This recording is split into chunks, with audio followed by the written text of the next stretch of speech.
Hello students, आइए सीखें program to print each character of string on a separate line. हमें क्या करना है? हमें एक स्ट्रिंग एंटर करनी है और एंटर की हुई स्ट्रिंग के हर एक कैरेक्टर को अलग अलग लाइन पे दिखाना है। इसके लिए हमें क्या करना होगा? हमें सी का बेसिक प्रोग्राम स्ट्रक्चर लिखना होगा इस तरह से। अब हमने str नाम का एक वेरिएबल ले लिया और इस वेरिएबल में ज़्यादा से ज़्यादा 10 कैरेक्टर स्टोर होंगे। आप अगर ज़्यादा स्टोर करना चाहते हो तो आपको यहाँ पे ज़्यादा वैल्यू देनी पड़ेगी। 10 की जगह पे 100, 200 जितनी आप वैल्यू देना चाहते हो। और स्ट्रिंग वेरिएबल को हमेशा कैर डाटा टाइप के साथ डिक्लेयर किया जाता है। और जब भी कंपाइलर इस लाइन को रीड करेगा तो वो मेमोरी में 10 लोकेशंस कॉन्टिन्यूसली ले लेगा और वहाँ पे हर एक लोकेशन को नंबरिंग भी की जाती है। उस नंबरिंग को इंडेक्सिंग कहा जाता है। 0 से इंडेक्सिंग स्टार्ट होती है। तो इस तरह से हमारे पास लोकेशंस आ गई हैं, 10 लोकेशंस जहाँ पे हम डाटा एंटर करके स्टोर करेंगे। अब हमें क्या करना है? डाटा एंटर करना है और एंटर करने के लिए एक मैसेज देंगे। printf फंक्शन हमें लिखना पड़ेगा मैसेज देने के लिए। printf फंक्शन जो है वो उससे मैसेज लिखाएगा। अब हमें नेम भी एंटर करवाना है। नेम एंटर करवाने के लिए हमें इनपुट फंक्शन यूज करना होगा। गेट्स फंक्शन हम यहाँ पे यूज कर रहे हैं। गेट्स फंक्शन क्या करेगा? हमसे नाम एंटर कराएगा। हमें नाम एंटर करने के लिए एलो करेगा। यहाँ पे नेम एंटर हो रहा है और एंटर किया हुआ name gets function str variable में स्टोर करेगा। किस तरीके से?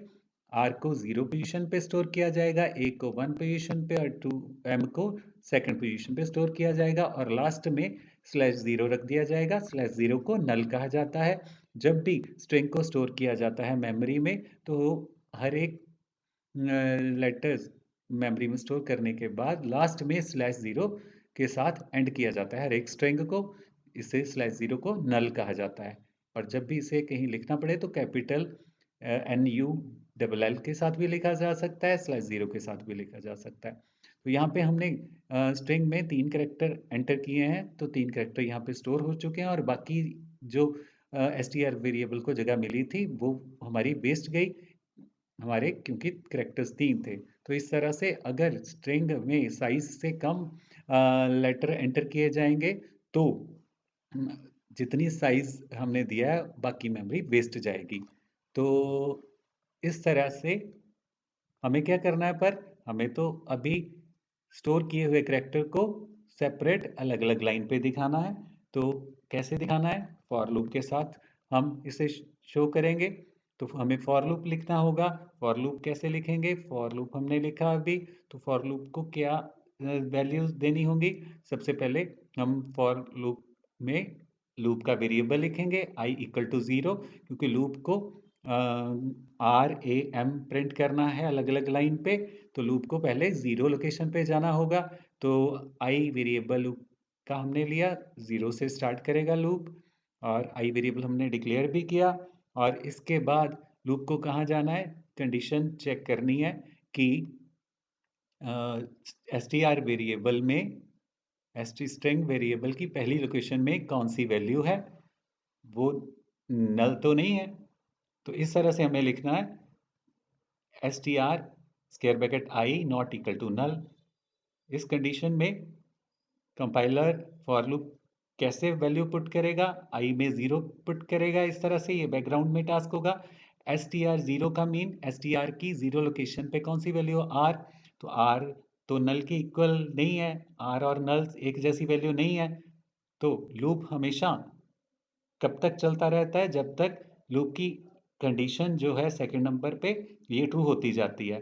तो अभी तो कंडीशन हमारी ट्रू है, तो अभी लूप अपनी बॉडी के बीच में एंटर करेगा और हमें लूप से क्या करवाना है? प्रिंट करवाना है करेक्टर str में 0 पोजीशन पे हमने जो रखा हुआ है। str की 0 पोजीशन पे क्या है? r है। तो r लूप प्रिंट करेगा। r प्रिंट हो चुका है। तो इस तरह से अब लूप जो है वो अगली करेक्टर के पास जाएगा। अगला करेक्टर a है, तो अगले करेक्टर तक जाने के लिए लूप की वैल्यू को एक आगे बढ़ना होगा। i 1 हो चुका है अब। और अब यहाँ से कंट्रोल जो है वो फिर कंडीशन के पास जाएगा और फर्स्ट करैक्टर की वैल्यू को चेक करेगा। फर्स्ट पोजीशन की वैल्यू को चेक करेगा। फर्स्ट पोजीशन पे कौन सी वैल्यू है? एसटीआर की फर्स्ट पोजीशन पे ए करैक्टर है, तो अब अभी भी नल के जैसी वैल्यू नहीं है, नल के इक्वल नहीं है ए, तो कंडीशन यस हो रही है।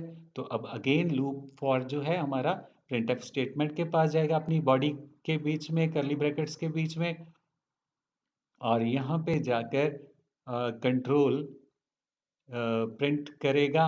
आई की वैल्यू 1 है तो 1 पे ए वैल्यू है, तो ए वैल्यू प्रिंट हो गई। और फिर आई प्लस प्लस के पास जाएगा, आई प्लस प्लस की वैल्यू 2 होगी, 2 हो जाएगी, और 2 के बाद फिर से फॉर लूप जो है कंडीशन के पास आएगा। कंडीशन के पास आने पर और फिर आई की वैल्यू 2 है, एसटीआर में 2 पुट किया जाएगा, और कंपाइलर द्वारा एसटीआर की दूसरी लोकेशन पे कौन सा करैक्टर है? एम है। और फिर से नल के इक्वल नहीं है, तो फिर से फॉर लूप अपनी बॉडी के बीच में जाएगा, और बॉडी में फिर से एसटीआर को प्रिंट करेगा। आई की वैल्यू पे 2 प्रिंट करके, एसटीआर की दूसरी पोजीशन पे एम है, एम प्रिंट हो चुका है।